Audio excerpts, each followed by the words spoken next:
Seja bem-vindo ao Som das Ideias, o podcast da editora PUC-Rio. Olá a todos, bem-vindos a mais um episódio do Som das Ideias, o podcast produzido pela editora PUC-Rio com apoio do ECOA.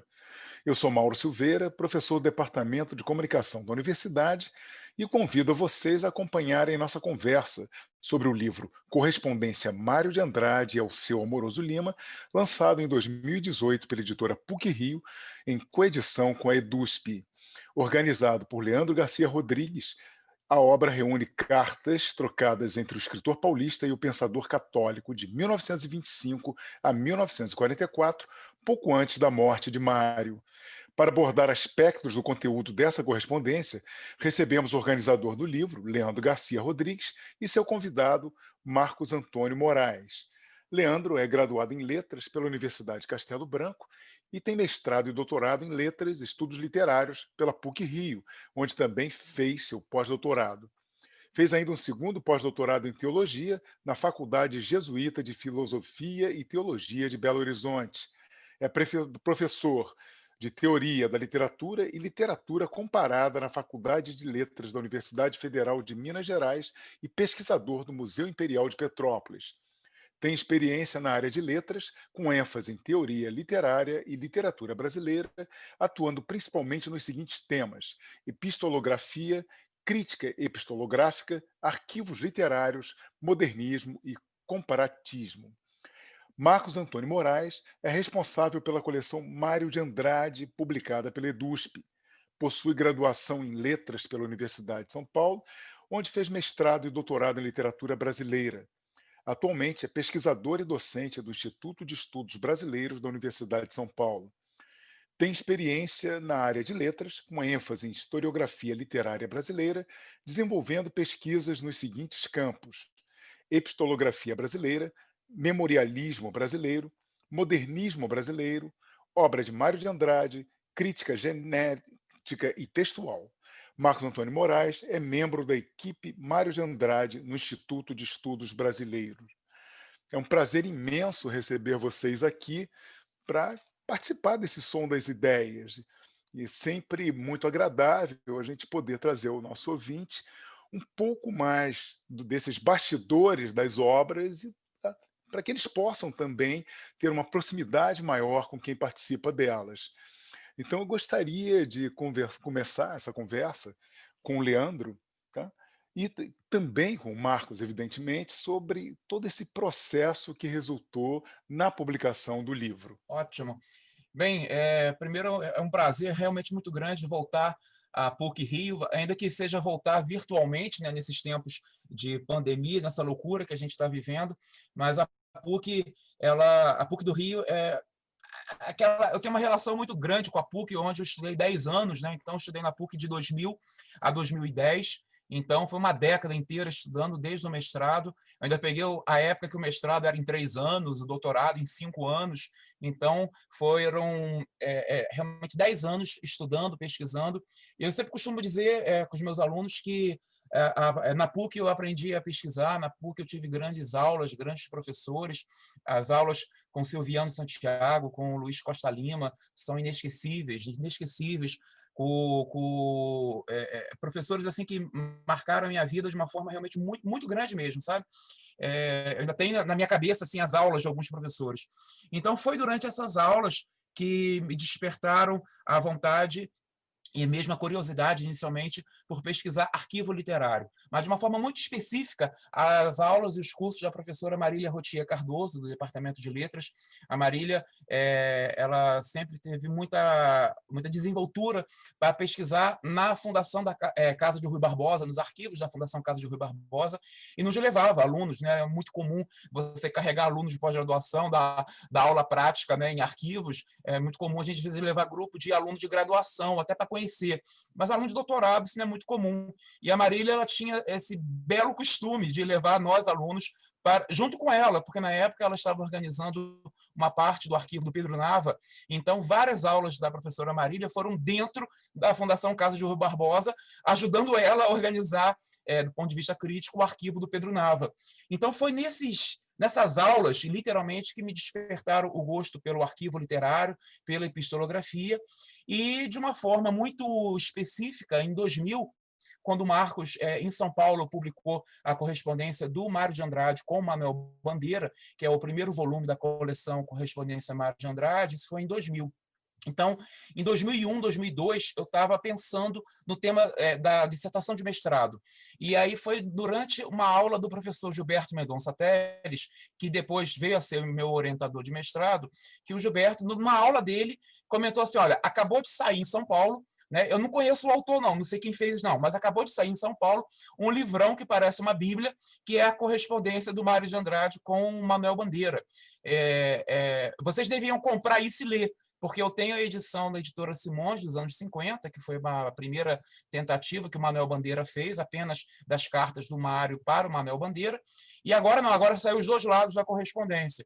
Então eu fiquei com aquilo na minha cabeça, né? Eu passei numa livraria, tomei um susto com o tamanho do livro, que o livro realmente é aqueles livrões que ficam em pé sozinho, né? De tão grande que é, e comecei a ler de forma voraz, e ali saiu, então, o tema da minha dissertação de mestrado.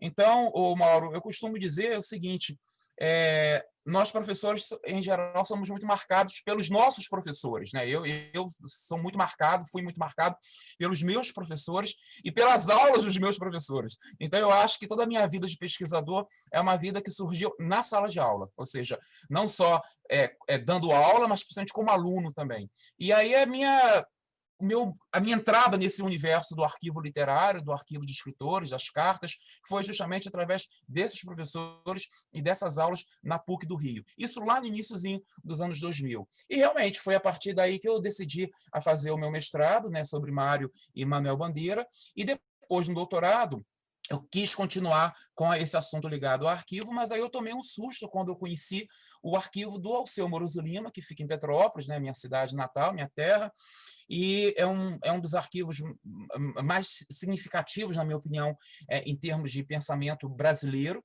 muito pouco explorado, eu acho, né? Eu sou um dos poucos pesquisadores que está sempre virando do avesso o arquivo do Dr. Alceu e publicando obras do Dr. Alceu. É um arquivo muito complexo, muito complexo que eu digo que ele tem muitas realidades na área de teologia, na área de história, na área de literatura, de crítica literária, de filosofia. Então, realmente, eu me apaixonei pela parcela do Alceu com Mário de Andrade, que já tinha sido publicado umas partes nos anos 60, algumas cartas nos anos 60, em 2 publicações já tinham sido publicadas, mas essa integralidade da correspondência não tinha ainda, né? Então, foi quando eu decidi fazer o meu doutorado, né, a tese de doutorado, ao longo dos 5 anos de doutorado, especificamente sobre a crítica literária do Dr. Alceu. Então, foi mais ou menos por aí que eu entrei nesse universo. Bom, e o Marcos antes já havia se apaixonado por Mário de Andrade, é isso? Assim como o Leandro pelo Alceu, você pelo Mário. Gostei muito de ouvir essa apresentação do Leandro, e também a sua apresentação, na medida em que vocês propõem uma ideia forte de bastidores, né? Bastidores, formação, né? Isso me dá uma ideia para pensar esse diálogo que eu gostaria de estabelecer com o Leandro, que eu tenho muita admiração pelo trabalho dele, pelo projeto intelectual que ele desenvolve em torno não apenas do Alceu, mas da literatura brasileira, né? E eu penso que esse sentido dos bastidores nasce de um lado, e o Leandro apontou muito bem, em relação a essa nossa dívida intelectual com os nossos mestres, nossos professores, né? O modo como eles nos encaminham para um campo de pesquisa que a gente reconhece, assim como eles, é muito produtivo.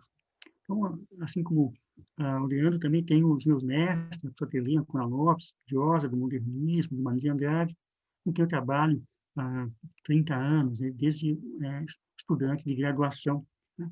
Mas, além dessa perspectiva forte de uma formação de quem mostra para a gente caminhos que são fecundos, né?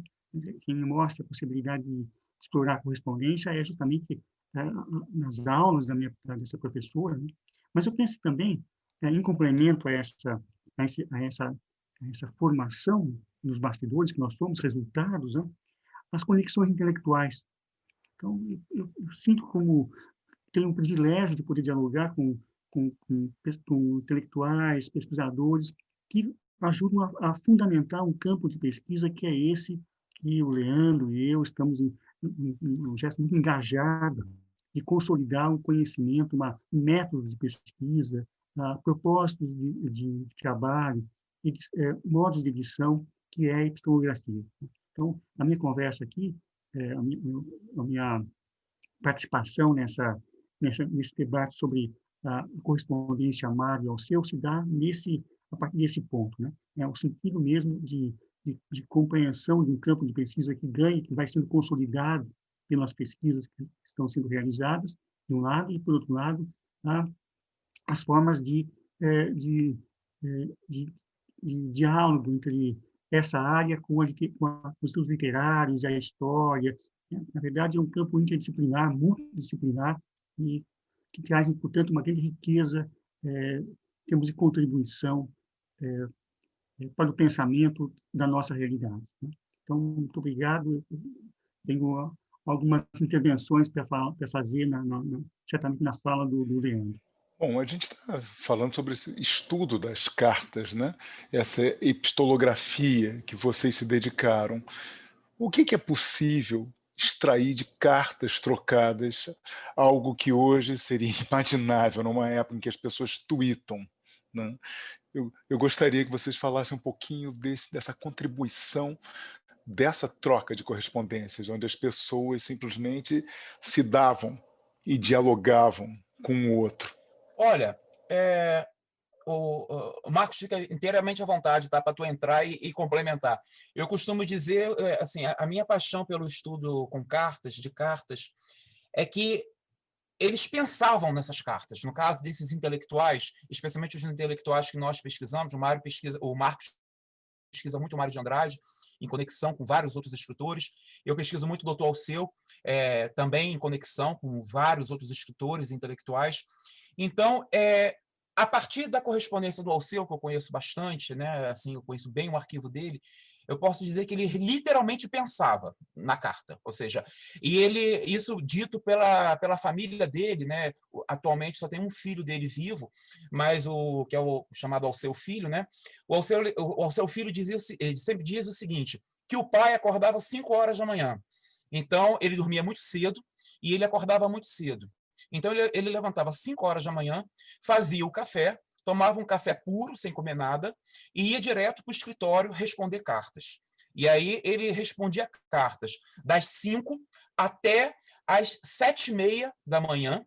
7h30 ele saía para assistir a missa, era obrigatório ele assistir a missa todo dia de manhã, a missa era às 8 horas da manhã, ele morava perto da paróquia dos franciscanos, em Petrópolis.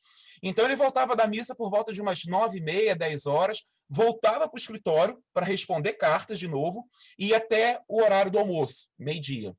Almoçava, à tarde era para escrever os artigos da imprensa. Então, ele escrevia uma média de 2, 3 artigos semanais.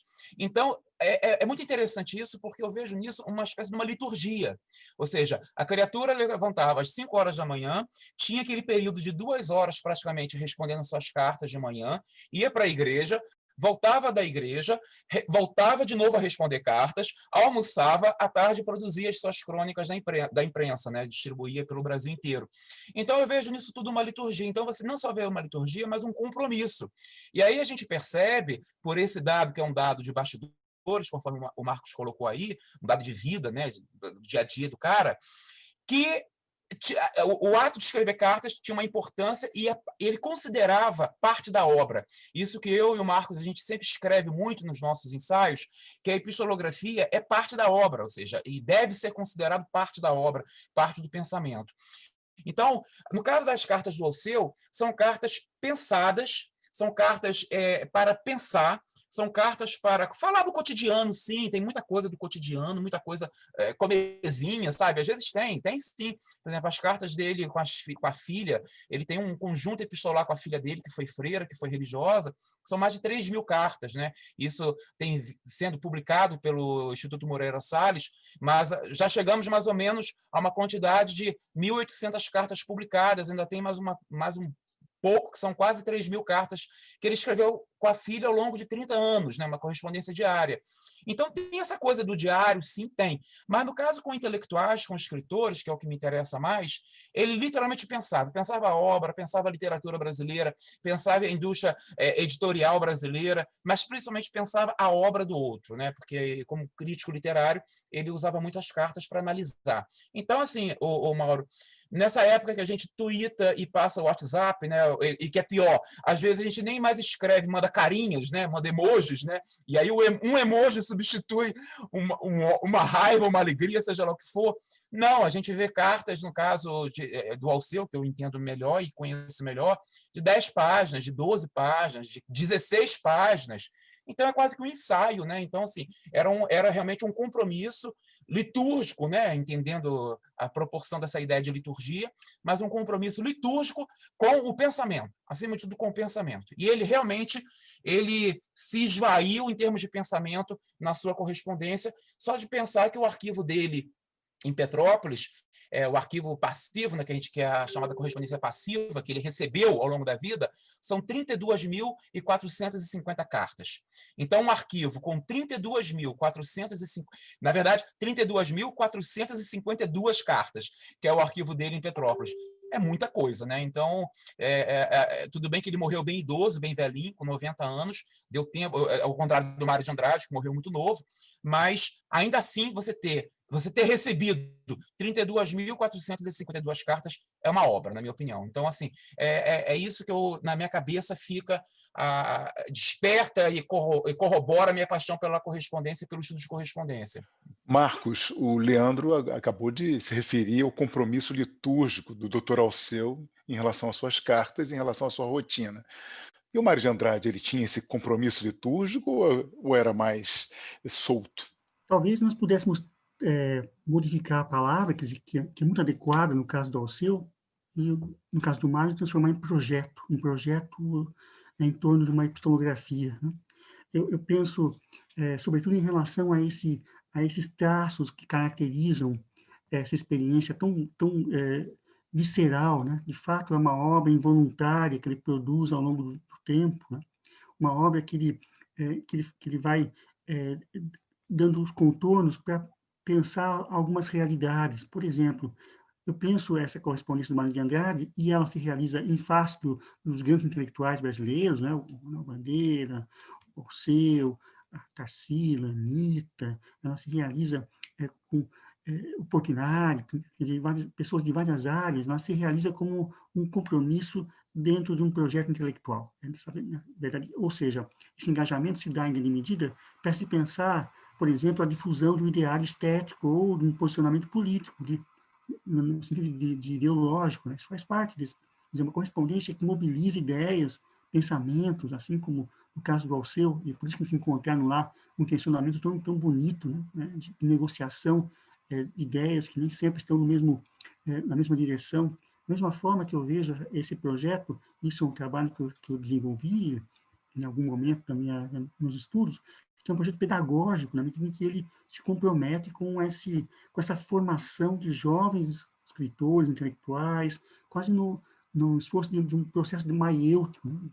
de retirar do outro o que ele tem, de formar um pensamento crítico, desassossegado, né? É muito duro, né? Porque, na verdade, esse processo não é um processo muito simples, é um processo que também pressupõe asperezas, né? Da mesma forma que eu vejo nesse projeto uma dimensão testemunhal muito forte, né? Quer dizer, assim como as cartas do Alceu são extensas, do Mário também, eles se valem desse espaço como uma espécie de laboratório do pensamento, né? Do pensamento sobre a própria obra.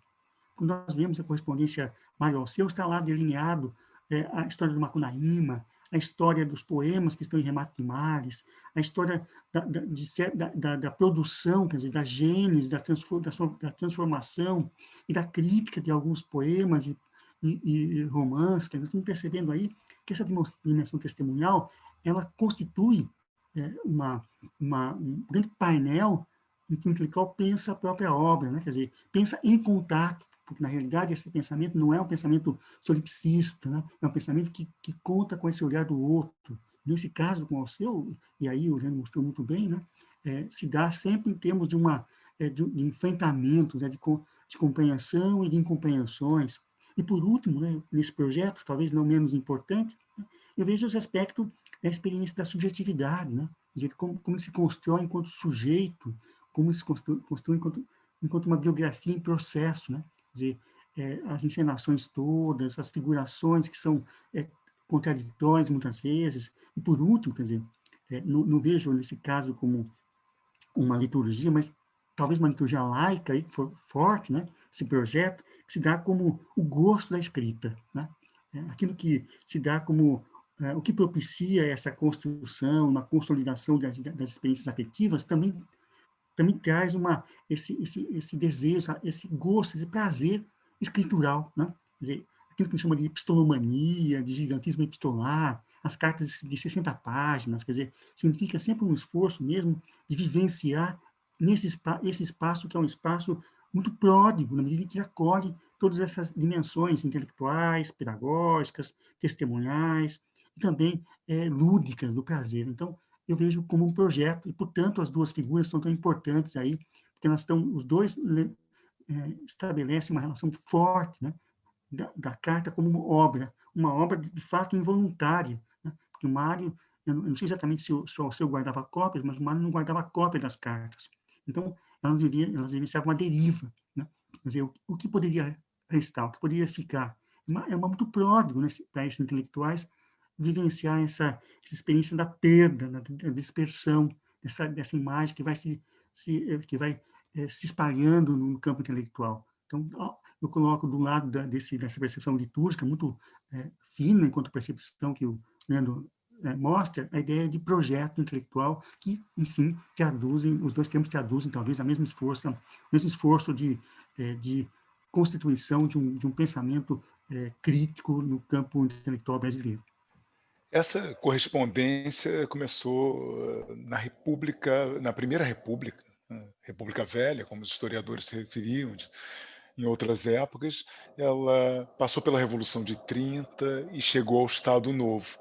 Então, eu queria uma reflexão de vocês, se existe isso, de que forma as transformações políticas e ideológicas dentro do Brasil influenciaram essa correspondência entre esses dois pensadores. É uma pergunta bem complexa essa, mas antes, Mauro, eu vou só pegar um gancho na resposta do Marcos. O Marcos perguntou se o Alceu guardava cópias das suas cartas, né? O Alceu não, mas durante 7 anos, de 1943 a 1950, o Alceu teve como secretário pessoal um escritor mineiro chamado João Etienne Filho. E o João Etienne Filho, que morava no Rio de Janeiro, fazia faculdade de Direito no Rio de Janeiro, então ele foi secretário pessoal do Alceu. E é muito interessante que durante esse período de 43 a 50, nós temos uma quantidade absurda de cópias, porque o João Etienne, ele tinha o belo costume de fazer cópia de tudo. Então, Marcos, o único momento que nós temos cópias das cartas da correspondência ativa do Alceu é nesse período que o Etienne é o seu secretário pessoal. E a partir de 50, quando o Etienne retorna para a BH, e aí o Alceu já era, volta ao costume mesmo de mandar cartas ao Léo, literalmente, sem fazer cópia de nada. Então, nós temos muita cópia lá na parte ativa, mas apenas desse período que o Etienne foi o seu secretário pessoal. O Etienne tinha uma consciência de arquivo, sabe? De guardar tudo, aquela coisa maluca do Pedro Nava, de guardar tudo. O Etienne era a mesma coisa. Agora, Mauro, essa tua questão aí, eu acho ela muito interessante e muito complexa ao mesmo tempo. Eu acho que essa problemática política, no caso do Alceu e do Mário, inclusive afetou muito a amizade deles. Afetou muito a amizade pessoal. Por quê? Porque eu queria muito que o Mário tivesse conhecido o Alceu velhinho, ou seja, o Alceu dos anos 60 e 70, o Alceu ligado à teologia da libertação, o Alceu xingando os militares de bandido fardado de verde-oliva, entendeu?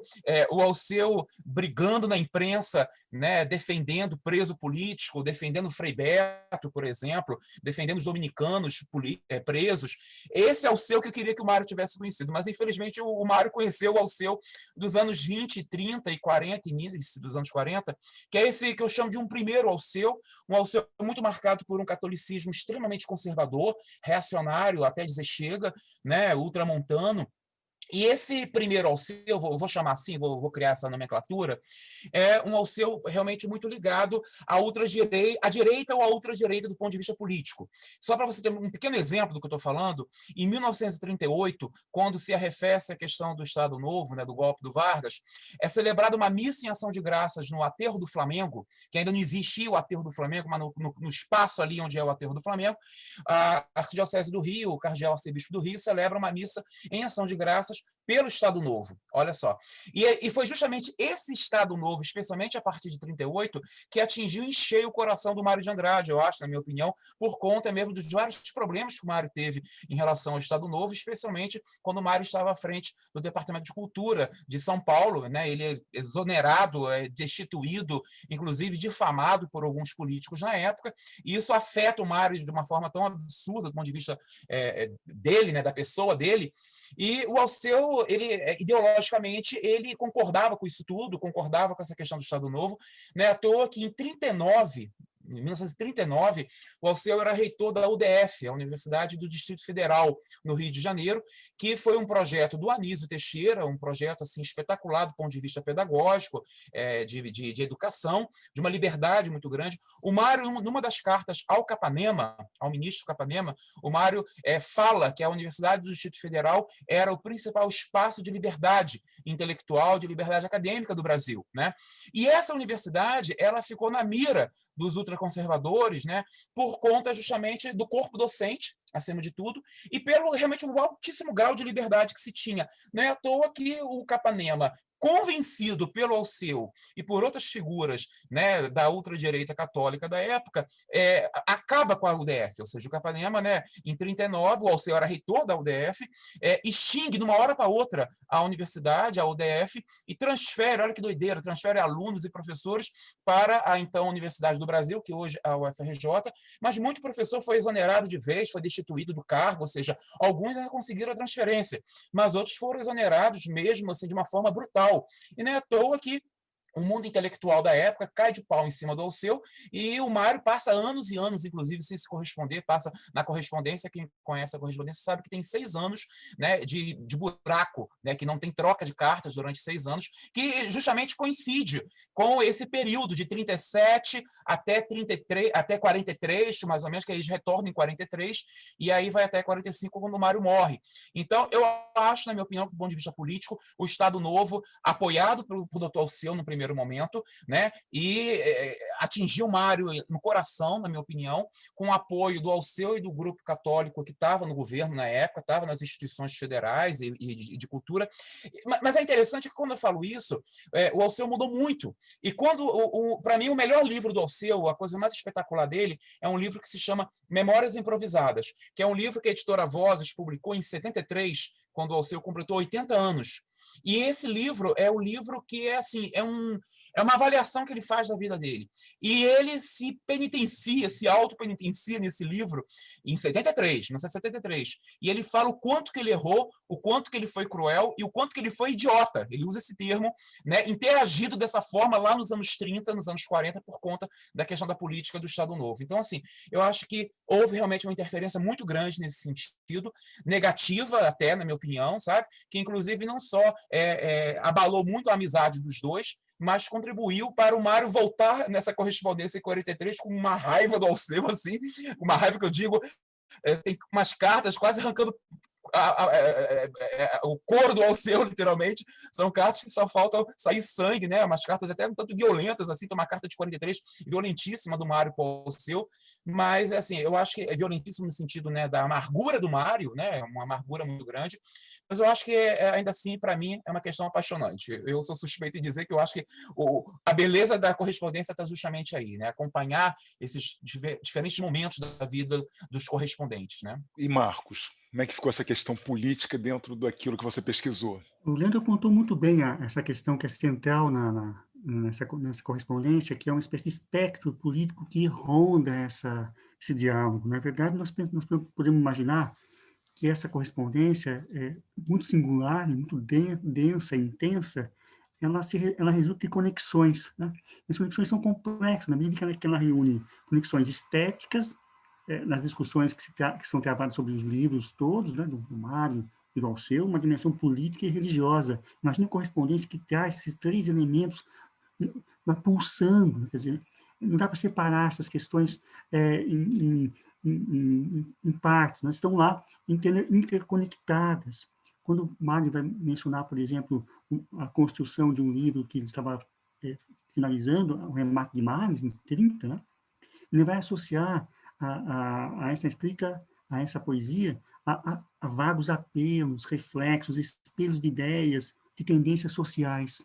Reparem como já há uma figuração aí de uma poesia que é política, no sentido forte, não partidário, é política, no sentido de posicionamento do sujeito em face de sua época. Então, agora, temos que pensar, situar essa correspondência e toda a correspondência do Mário e do Alceu, o seu mais longevo, né, na medida em que ela reflete, né, toda a história da nossa história brasileira repercute nessa correspondência. Toda a história ela ecoa na correspondência. Podemos pensar a Revolução de 30, 32, o Estado Novo, e depois o Alceu ainda vai acompanhar outras experiências e vai se posicionar sempre. Na verdade, ele era um homem de uma grandeza intelectual, que escolheu um ou outro caminho, mas nunca deixou de se posicionar em face da realidade. Assim como o Mário de Andrade. Por isso que essa correspondência é tão intensa, né? Se colocam em lados opostos, mas a gente percebe como essa oposição não se dá num gesto de recusa, de compreensão, mas de sedução intelectual, sedução política, convencer o outro, né? Essa é a grande tensão dessa bela correspondência que o Leandro nos traz, e com essa força que ele tem. Na verdade, a correspondência é sempre é um discurso elíptico, né? De estudo, né? Precisa de um organizador, uma figura como alguém que possa conhecer bem o tempo histórico, como faz o Leandro, e, em particular, coisas que outro organizador não faria, quer dizer, conhecimento de dentro, como funciona o movimento do pensamento religioso no Brasil nesse primeiro momento. Quer dizer, nesse sentido, eu penso que a política aparece lá não em termos diretos, em termos de uma discussão partidária, mas aparece, por exemplo, quando se discute nacionalismo e as faces do nacionalismo no Brasil, quando se discute o regionalismo, por exemplo, né? E o que significa esse desejo de diferenciação do regional, quando se discute língua brasileira, estamos discutindo uma questão política densa, né? Quando estamos discutindo educação no Brasil, universidade no Brasil, estamos discutindo política, né? Ou seja, a experiência do político é justamente essa presença espectral, que quase um moto contínuo, né?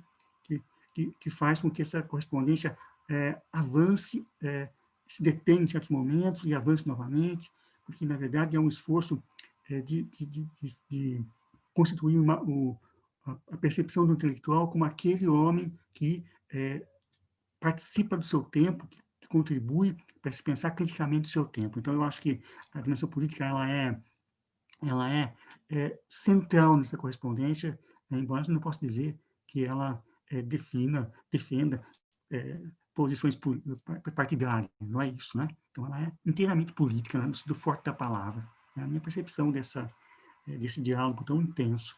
Bom, aí entramos na questão que talvez vocês me corrijam se estiver errado, mas tem sido um dos grandes pontos de divergência, que é a questão religiosa. O Mário de Andrade, um autodeclarado ateu, e o Alceu, aquele líder católico, aquele pensador católico. Então, eu gostaria que vocês destacassem o que merece realmente, se for possível, dentro de tantos anos de correspondências, sobre a questão religiosa. Leandro. Antes disso aí, eu só queria pegar um gancho do que o Marcos falou, a questão do regional, né? Do regionalismo. Olha, a gente, nessa correspondência do Mário com o Alceu, a gente sempre lembra muito da situação do Macunaíma, né? Da discussão belíssima que tem sobre Macunaíma, a questão religiosa, mas em 1928, nas cartas dessa correspondência de 1928, uma das coisas mais ricas que tem é o debate de Alceu e Mário de Andrade sobre a bagaceira. romance do José Américo de Almeida. Ou seja, A Bagaceira, na crítica literária, é reconhecida como o primeiro romance regionalista brasileiro, né? E o José Américo de Almeida era um escritor da Paraíba, ou seja, ainda conhecido lá em João Pessoa, no interior, especialmente da Paraíba, em João Pessoa, na capital. Ele já era advogado, trabalhava no serviço público do estado da Paraíba, e ele escreve A Bagaceira em 27 e publica em 28. E o José Américo ele tem a bela ideia, né, que eu acho, de mandar um livro, um exemplar da Bagaceira, para o Alceu, no Rio de Janeiro. O Alceu lê A Bagaceira e toma um susto, porque, veja, para a gente hoje, né, décadas e décadas depois, é muito óbvio isso, mas naquele momento era uma novidade. Naquele momento, uma obra regionalista, uma obra vinda do Nordeste, um romance nordestino que falasse, tematizasse a seca, problematizasse a questão da seca, denunciasse a questão da seca, da miséria social, da desgraça social, através do romance. Naquele momento, anos 20, era uma novidade. O Alceu foi profundamente impactado pela leitura que ele fez da Bagaceira. E ele publica no jornal, no Rio de Janeiro, uma crítica de uma página inteira. Ele só fez isso com 2 romances, de uma página inteira, de um texto crítico. A Bagaceira e Macunaíma. Foram os 2 únicos romances que ele usou uma página inteira que ele tinha do jornal, que era domingo, era o jornal que era mais lido, era dia de domingo, e para analisar o impacto que ele teve quando ele leu A Bagaceira. Ele pede mais alguns exemplares, né, ao José Américo e envia, inclusive, para o Mário de Andrade, em São Paulo. E aí tem 7 ou 8 cartas dessa correspondência, em 1928, onde essas cartas tematizam não só a questão desse romance, A Bagaceira, mas a recepção crítica, não só do Alceu, mas a recepção crítica do Mário de Andrade. Porque o Mário também escreve 2 cartas imensas para o Alceu, dando as razões, a interpretação dele a respeito do romance A Bagaceira. E deixou o José Américo felicíssimo, porque o José Américo de Almeida foi literalmente lançado no contexto literário brasileiro a partir dessa crônica que o Alceu fez no Jornal do Rio de Janeiro. Não é à toa que em 1930 A Bagaceira já estava com 5 edições, ou seja, em 2 anos o romance conseguiu 5 edições, né, pela força que deu o impacto do lançamento, especialmente nesse debate entre Alceu e Mário. Só para que isso é uma questão política, ou seja, aí eu pego essa questão que o Marcos colocou, que o debate político dele é de altíssimo nível. Não é uma coisa partidária, de direita ou esquerda, muito pelo contrário, esses termos nem usavam, né, nem entram nas cartas, mas essa coisa de reconhecer a literatura também como espaço de uma denúncia social, isso realmente é muito político. Agora, essa questão religiosa do Mário é muito doida, é muito complexa. Eu particularmente, Mauro, não considero o Mário uma pessoa, um ateu, vamos dizer assim, né? Do ponto de vista biográfico, um ateu. Eu acho que o Mário está mais para agnóstico. Eu acho que o Mário ele foi profundamente marcado pela religião. Ou seja, um sujeito que teve uma formação católica, do ponto de vista conservador, que a formação dele, né, ele garoto, rapaz, lá no início do século XX, é uma formação marcada pelo Concílio Vaticano I ainda, e o Concílio Vaticano I, que em termos de igreja não mudou muita coisa, o Concílio Vaticano I ele praticamente corroborou, por mais louco que se possa pensar, o Concílio de Trento do século XVI. A grande mudança na igreja é com o Vaticano II. Então, o Mário ele é criado numa perspectiva muito conservadora de catolicismo, de um devocionismo popular muito grande, aquela devoção popular muito forte do catolicismo brasileiro, né? O Mário ele tem acesso à formação básica dos primeiros sacramentos da igreja, ou seja, o Mário ele participa de coral da paróquia de igreja, ou seja, canta e toca piano no coral da igreja. O Mário foi congregado mariano, o Mário participou, foi membro de congregações leigas católicas, como a Congregação de Nossa Senhora das Dores, e a Congregação de Santa Cecília, que era de músicos, inclusive, né?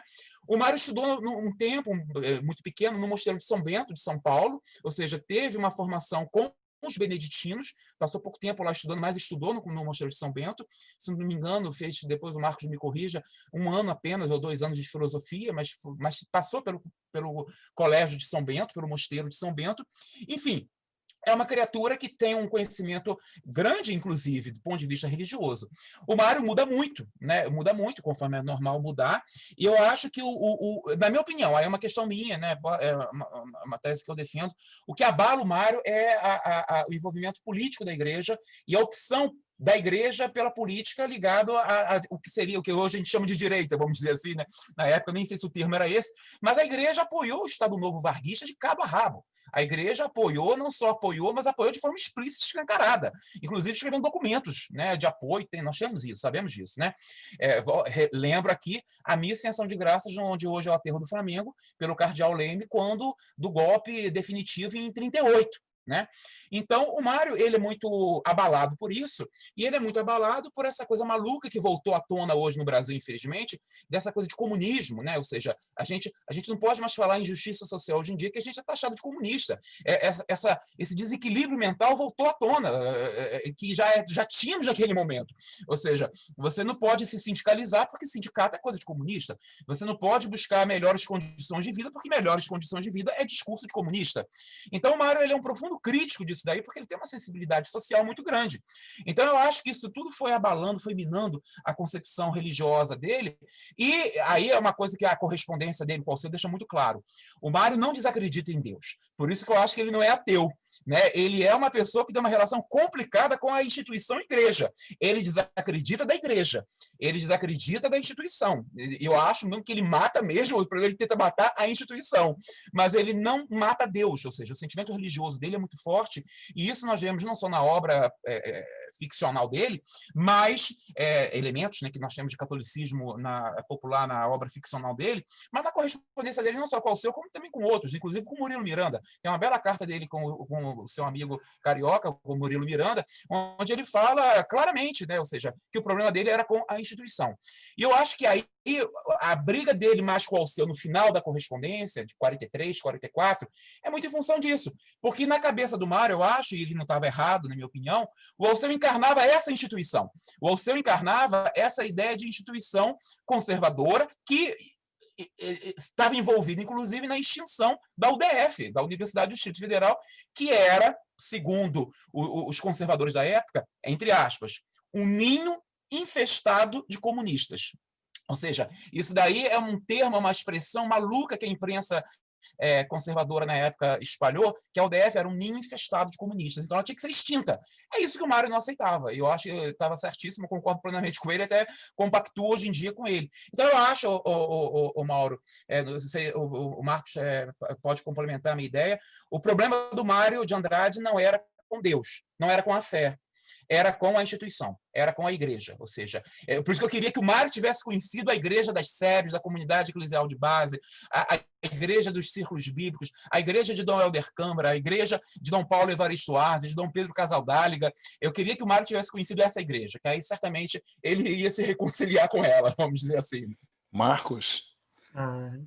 Inteiramente de acordo com essa exposição do Leandro, que é quem conhece melhor o assunto e desenvolveu com muita propriedade e profundidade na apresentação da correspondência. Quer dizer, de fato, nós temos uma linha de Andrade que tem uma formação católica, que vivencia o sentido religioso, não só na sua vida cotidiana, na família em que ele nasceu em que ele, mas também nessa obra que ele vai defender, inclusive nas cartas para o Alceu, nessa permanência do sentido religioso. Ele reconhece, né, o sentido religioso, sentimento que aparece no poema Religião, do Paulicéia, que aparece em Carnaval Carioca, que aparece em Amar Verbo Transitivo, que aparece em Macunaíma, sempre reconfigurada, né? Quer dizer, sempre lá latente como questão que se coloca, né? Realmente, uma das cartas finais, o Leandro mostra isso muito bem, como esse grito, né, de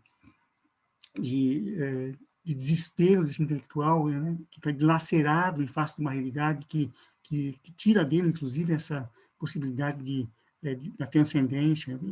É muito dolorido essa correspondência, na medida em que ele se sente dilacerado em face dessa questão, né?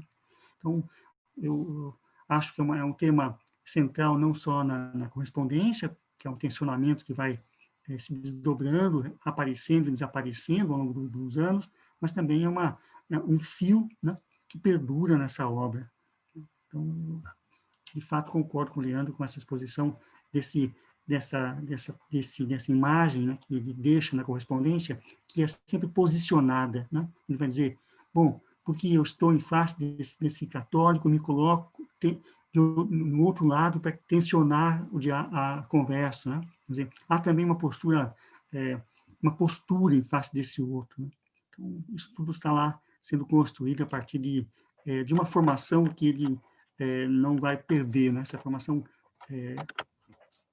enfim, católica, não se perde, ela se modifica em face da história. Seria um pouco essa percepção que o Leandro mostra muito bem no livro e nas notas das cartas. O Mauro, se tu me permite, o Marcos falou o negócio da obra do Mário.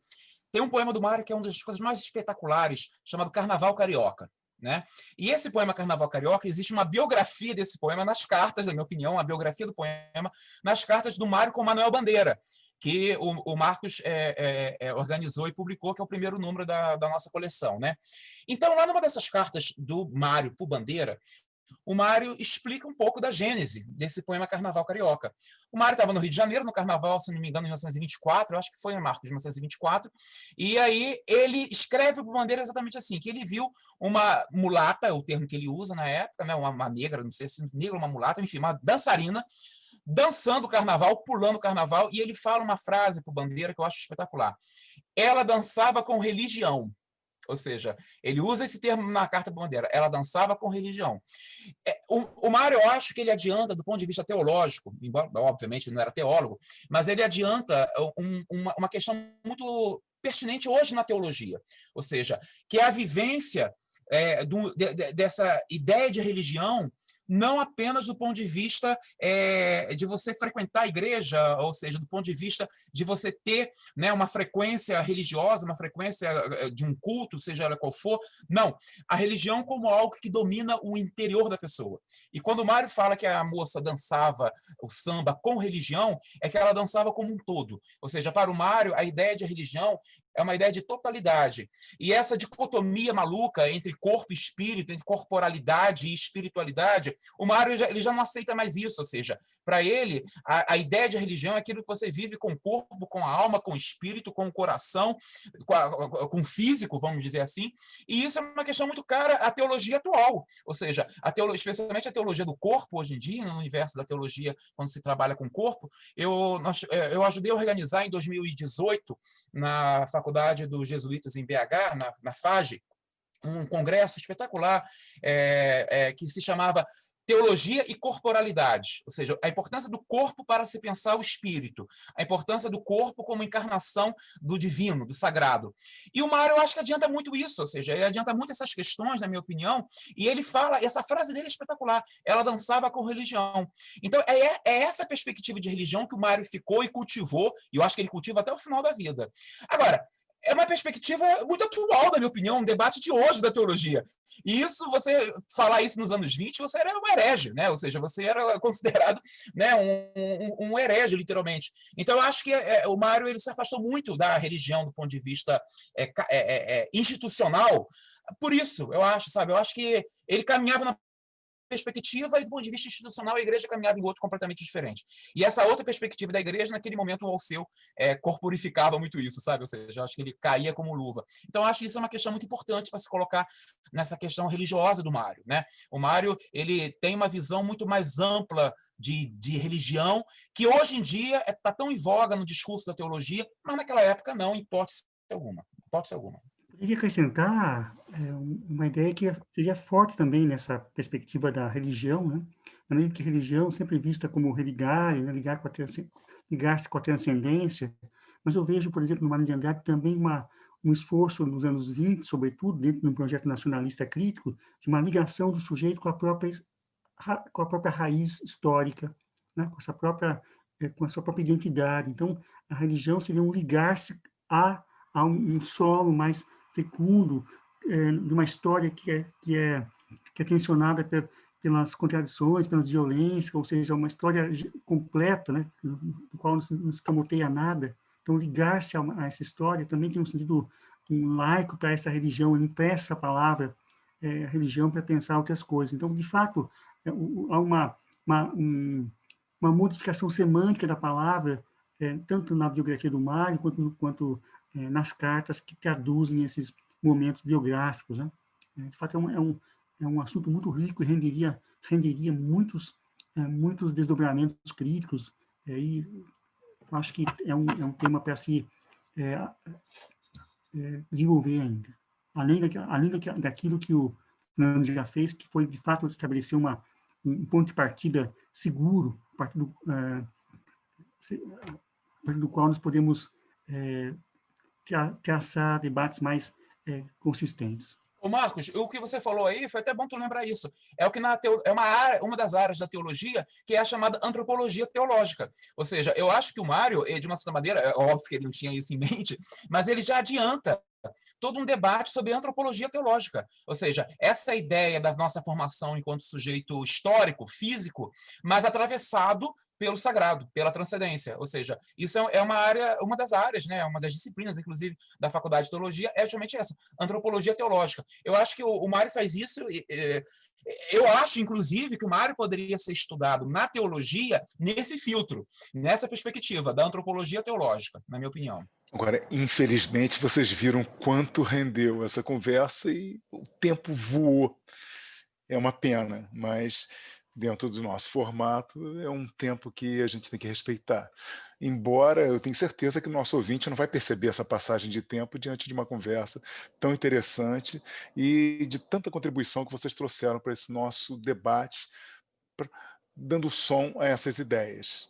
Então eu gostaria de ouvir algumas considerações finais de vocês em relação à obra em si, ao livro, à coleção e a esses pensadores.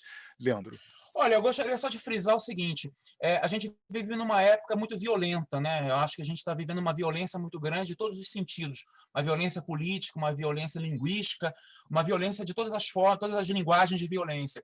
E essa correspondência, ela coloca muito bem, como o Eduardo Jardim colocou. O Eduardo Jardim escreveu 2 ou 3 resenhas, né, na imprensa sobre esse livro, e numa delas ele colocou uma coisa que eu achei espetacular, inclusive um abraço ao Eduardo, que foi meu professor também aí na PUC, que os opostos não necessariamente têm de ser inimigos. Ou seja, o Eduardo colocou isso e, de fato, eu acho que os opostos não existe essa obrigatoriedade, né? Porque eu penso diferente do Marcos, ou de você, Mauro, né? Eu tenho que te esculhambar, entendeu? Esculhambar o Marcos, muito pelo contrário.